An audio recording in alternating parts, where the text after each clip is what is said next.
Hai, selamat datang di channel Selembar Buku.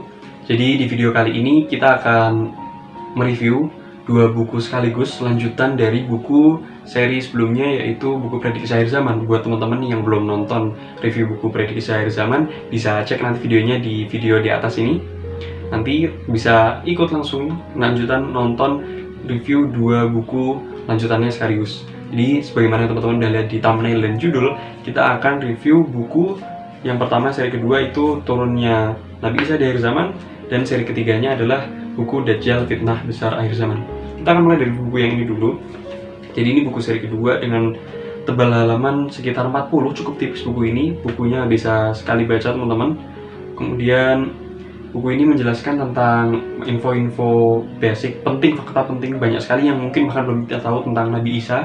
Tentunya dimulai dengan pembahasan siapakah Nabi Isa, kemudian kedudukan beliau itu seperti apa, apakah benar beliau itu sudah tidak ada, kemudian siapa yang diserupakan dengan beliau. Kemudian ternyata ada ayat Al-Quran khusus yang membahas tentang turunnya Nabi Isa di akhir zaman. Ini yang menarik. Kemudian dijelaskan terkait ciri-ciri Nabi Isa, dijelasin terkait ciri-cirinya, kemudian kapan Nabi Isa itu akan turun. Di sini dibahas, saya mungkin agak pancing sedikit. Jadi dibahas bahwa nanti Nabi Isa akan turun pada waktu umat Islam kala itu mau sholat subuh. Baru nanti setelah itu sholat subuh mereka akan pergi bersama-sama mengalahkan Dajjal. Kemudian ada detail ceritanya disajikan terkait hadis yang menceritakan bagaimana Nabi Isa itu kemudian datang ke tengah-tengah umat Islam. Kemudian kondisi beliau seperti apa, itu akan diceritakan dengan menarik di sini. Dijelaskan pula sanggahan bagi orang-orang yang tidak mengakui turunnya Nabi Isa kembali di akhir zaman.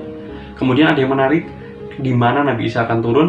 Mungkin teman-teman terbesit pertanyaan seperti itu, dan mungkin teman-teman pernah dengar bahwa beliau akan turun di Damaskus. Jawabannya iya, beliau akan turun di Damaskus, tapi ada penjelasan yang lebih rinci lagi di Damaskus sebelah mana, di bangunan seperti apa beliau itu akan turun, akan ada penjelasannya di buku ini. Berapa lama Nabi Isa tinggal di muka bumi, ini juga ada penjelasannya, total kurang lebih semacam umurnya Nabi Isa begitu. Kemudian ada penjelasan para ulama yang sangat panjang terkait bagaimana sebenarnya total umur Nabi Isa ketika sebelum diangkat dan ketika di akhir zaman, dan berapa lama beliau akan menetap di bumi ketika nanti perang akhir zaman. Itu akan ada penjelasannya di buku ini. Ada kemudian penjelasan juga yang menarik, 7 misi utama Nabi Isa itu diturunkan kembali di akhir zaman, yang salah satunya kita sudah tahu mengalahkan Dajjal. Tapi 6 misi lainnya apa lagi? Teman-teman akan temukan jawabannya di sini. Oh ya, mungkin apakah beliau akan bawa syariat baru atau enggak? Kalian harus baca buku ini. Kemudian buku yang terakhir, ini jadi penutup seri akhir zaman saya rasa. Buku yang ini adalah buku serial ketiga tentang Dajjal yang merupakan fitnah besar akhir zaman. Di sini dijelasin terkait rukun iman pada hari kiamat secara lebih spesifik. Kemudian ada juga meluruskan kesalahpahaman tentang Dajjal yang selama ini tersebar, yang mungkin sering kita dengar ya, bahwa Dajjal itu apakah benar di segitiga Bermuda, kemudian Dajjal itu berbentuk seperti sebuah sistem begitu. Akan ada penjelasan di sini. Buku ini mulanya akan mengangkat sebuah definisi terkait siapa itu Dajjal, apa kata arti definisi dari Dajjal, kemudian kenapa sih Dajjal itu dinamain Al-Masih juga, bukankah Al-Masih itu sebutannya untuk Nabi Isa? Kenapa namanya dikasih Al-Masih juga? Akan ada penjelasannya di sini. Kemudian kenapa di Al-Quran nggak ada diberitain terkait Dajjal? Nah, itu mungkin jadi penasaran buat teman-teman ya. Nanti bisa dicek juga jawabannya di sini. Ada lagi beberapa poin bab penting yang menurut saya mungkin mengusik pikiran kita, pertanyaan kita di benak kita selama ini terkait bagaimana kondisi umat Islam ketika Dajjal itu keluar. Apakah kemudian huru-hara kita benar-benar nggak bisa kemana-mana, hanya kemudian diam di rumah benar-benar ketakutan gitu.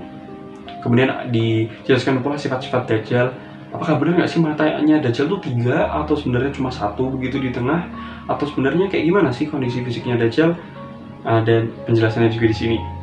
Kemudian ditulis di sini, dijelaskan oleh penulis 5 poin utama terkait fitnah Dajjal. Jadi fitnah di sini bukan artian menuduh yang tidak ada bukti, tapi fitnah di sini adalah sebuah cobaan, sebuah godaan. Jadi gampangannya Dajjal itu punya sebuah kemampuan spesial yang itu membuat orang-orang jadi tergoyah keimanannya begitu. Ada 5 poin utama di sini yang mungkin kita sering kebingungan ya, apakah benar kita lihat Dajjal sekali kemudian langsung terhipnotis atau seperti apa?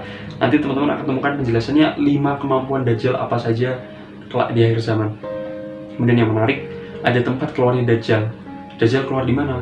Ternyata ada sahabat Nabi itu yang pernah ketemu Dajjal, namanya Tamim Ad-Dari. Ada sebuah kisah yang sangat panjang disajikan oleh penulis di sini. Kisahnya sangat menarik, menurut saya teman-teman harus baca, terkait bagaimana sahabat Nabi itu awalnya dia terombang-ombang di laut, terus kemudian tiba-tiba terdampar di sebuah pulau dan bisa bertemu dengan Dajjal.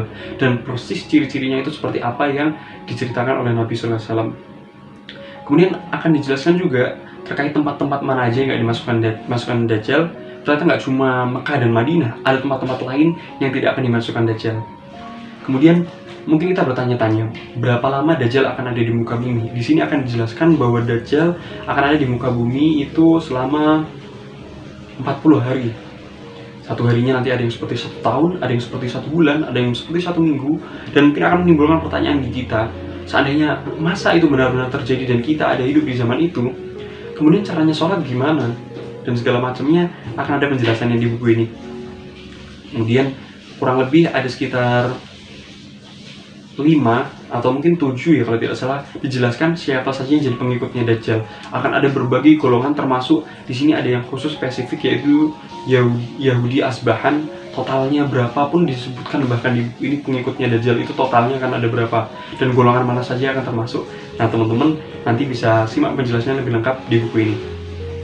Sebagai 3 bab penutup, penulis menjelaskan terkait kiat-kiat 4 poin utama bagaimana agar terhindar dari fitnah Dajjal. Kemudian ditutup dengan cerita kematian Dajjal di tangan Nabi Isa. Akan diceritakan nanti bagaimana prosesnya kaum muslimin dan Nabi Isa itu kemudian mengalahkan Dajjal, mencari-cari Dajjal sampai Dajjal itu ketemu di sebuah tempat, disebutin nanti tempatnya. Dajjal itu ketemu di balik sebuah pintu, kemudian akan dikalahkan oleh Nabi Isa. Kisahnya akan sangat menarik, teman-teman bisa nanti baca lengkapnya di buku ini. Kemudian ada catatan penting, penutup menulis catatan penting di buku ini. Penulis menyertakan kurang lebih sekitar ada 7 poin utama terkait catatan penting tentang Dajjal. Saya tidak akan bacakan semuanya, tapi patut ada beberapa yang mungkin bisa sedikit meluruskan kesalahpahaman kita bahwa simbol-simbol yang selama ini ada segitiga mata satu dan sebagainya itu sebenarnya merupakan cocokologi doang, nggak bisa dipastikan kalau itu simbol Dajjal. Mungkin memang ada konspirasi tertentu, tapi karena Dajjal itu adalah bahasan yang goib di masa depan, kita tidak tahu persisnya seperti apa, jadi butuh dalil yang ilmiah untuk bisa membuktikan bahwa itu benar-benar simbolnya Dajjal. Tidak bisa kita ketahui pula di mana Dajjal sekarang, apakah di Khorasan, apakah di segitiga Bermuda, itu semuanya butuh dalil. Kemudian Dajjal itu matanya 2 ya teman-teman sekalian, bukan mata satu di tengah. Dajjal itu matanya 2 tapi buta sebelah dan ada tulisan kafir di antara kedua matanya di dahinya lah kurang lebih. Kurang lebih itu saja, ada 7 poin utama, nanti lengkapnya teman-teman bisa baca di buku ini. Oh ya teman-teman, untuk versi buku yang ini sudah tidak ada versi cetaknya saya rasa, karena ini bukunya gratis juga seperti saya dapatkan dari bedah bukunya, sama seperti buku yang kemarin pertama. Nanti akan saya share untuk e-booknya, linknya nanti di deskripsi, bisa teman-teman cek. Tapi kalau untuk buku yang Dajjal Fitnah Besar Akhir Zaman ini, teman-teman nanti bisa beli bukunya dengan harga yang cukup murah. Nanti saya akan share juga linknya, belinya di mana, untuk teman-teman bisa langsung baca kedua buku ini, dipahami secara sempurna. Dan ini seriusan untuk orang awam, benar-benar bagus dan saya rekomendasiin untuk baca. Setidaknya meluruskan kesalahpahaman selama ini soal Dajjal, dan kemudian menerangkan kita cukup detail dan memuaskan untuk orang awam kisah-kisah di akhir zaman, peristiwa-peristiwa penting apa saja yang akan terjadi di akhir zaman nanti. So, tunggu apa lagi? Jangan lupa nanti segera dibaca buku ini. Kemudian kalau teman-teman suka dengan video ini, silahkan like, share, dan subscribe. Dan kemudian mungkin mau review buku apa, bisa request juga. Dan saya pamit undur diri. Ini saja untuk video kali ini. Terima kasih. Assalamualaikum dan salam literasi.